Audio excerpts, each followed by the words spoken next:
आगे बढ़ते हैं, इटावा कोऑपरेटिव चुनाव से जुड़ी बड़ी खबर आपको दे दें। आज कोऑपरेटिव चुनाव के लिए बहुत अहम दिन है। अलग अलग समितियों के सभापतियों का आज चुनाव होगा। चुने हुए डायरेक्टर सभापतियों का चुनाव करेंगे और इटावा में ही मौजूद है सपा के राष्ट्रीय महासचिव शिवपाल यादव। अपनी निगरानी में चुनाव की रणनीति बना रहे हैं शिवपाल यादव। उन्होंने साख का सवाल बनाया हुआ है इसे। और आज बहुत अहम दिन कोऑपरेटिव चुनाव के लिए। चुने हुए डायरेक्टर सभापतियों का चुनाव करेंगे। सारी रणनीति पर नजर है शिवपाल यादव की और वो इटावा में ही मौजूद हैं। खुद निगरानी कर रहे हैं चुनाव की रणनीति। अलग अलग समितियों के सभापतियों का चुनाव होगा, लेकिन आज कोऑपरेटिव चुनाव के लिए बहुत अहम दिन।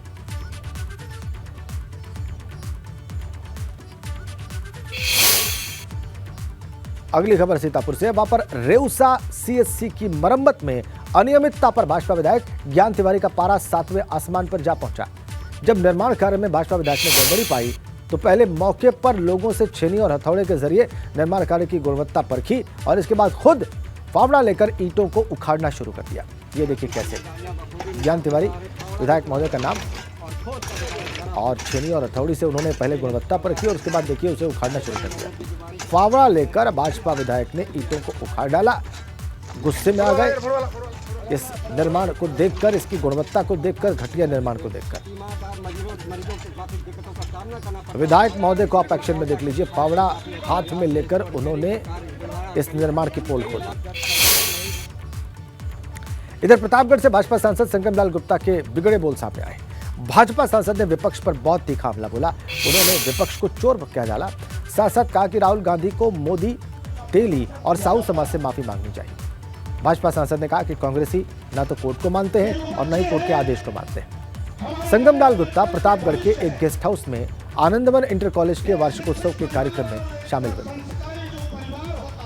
कि राहुल गांधी ने 2019 में उनके ऊपर ऐसे अलग अलग प्रदेशों में ऐसे 7 मुकदमे दर्ज हुए थे और उसमें से एक मुकदमा जो गुजरात में दर्ज हुआ था, उन्होंने कहा था कि जिसके आगे सर ने मोदी लिखा है, तेली, वो सारे के सारे चोर हैं। मोदी और तेली के हम राष्ट्रीय कार्यकारी अध्यक्ष के नाते मैं पूरे देश में उस समय भी इसका विरोध किया था।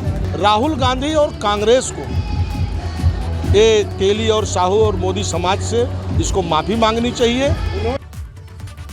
अगली खबर प्रयागराज से है, फाफामऊ से है। वहां के आजाद पुल पर 2 ट्रकों की भीषण टक्कर होने की खबर है। एक ट्रक पुल के नीचे गंगा नदी में जा गिरा है, दूसरा रेलिंग पर लटका हुआ है। दोनों ट्रकों के ड्राइवर और एक बाइक सवार समेत कुल 3 लोगों की मौत की खबर है इस दुर्घटना में। पुलिस राहत और बचाव के काम में वहां पर जुटी हुई है। आप तस्वीरें देखिए और अंदाजा लगाइए, अनुमान करिए कि ये टक्कर कितनी भयावह थी। ये देखिए आप, ये पुल की रेलिंग से ये ट्रक लटका हुआ है और एक और ट्रक नीचे नदी में जा गिरा है। एक बाइक सवार की भी जान चली गई है इस हादसे में। बहुत तेज रफ्तार थी दोनों ट्रकों की जब टक्कर हुई आज भोर में, तड़के सुबह।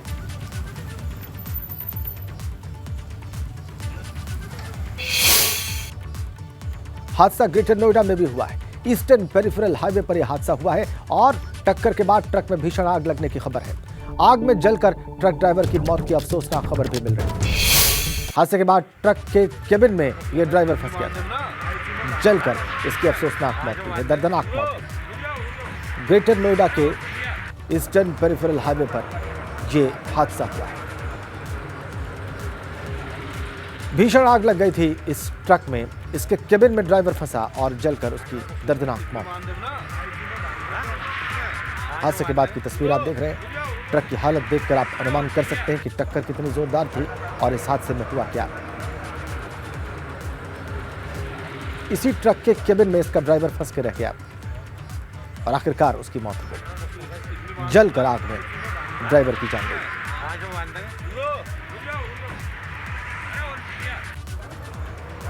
ग्रेटर नोएडा के ईस्टर्न पेरिफेरल हाईवे पर यह हादसा हुआ। भीषण आग लगी ट्रक में। जला हुआ ट्रक भी आप देख सकते हैं इन तस्वीरों में।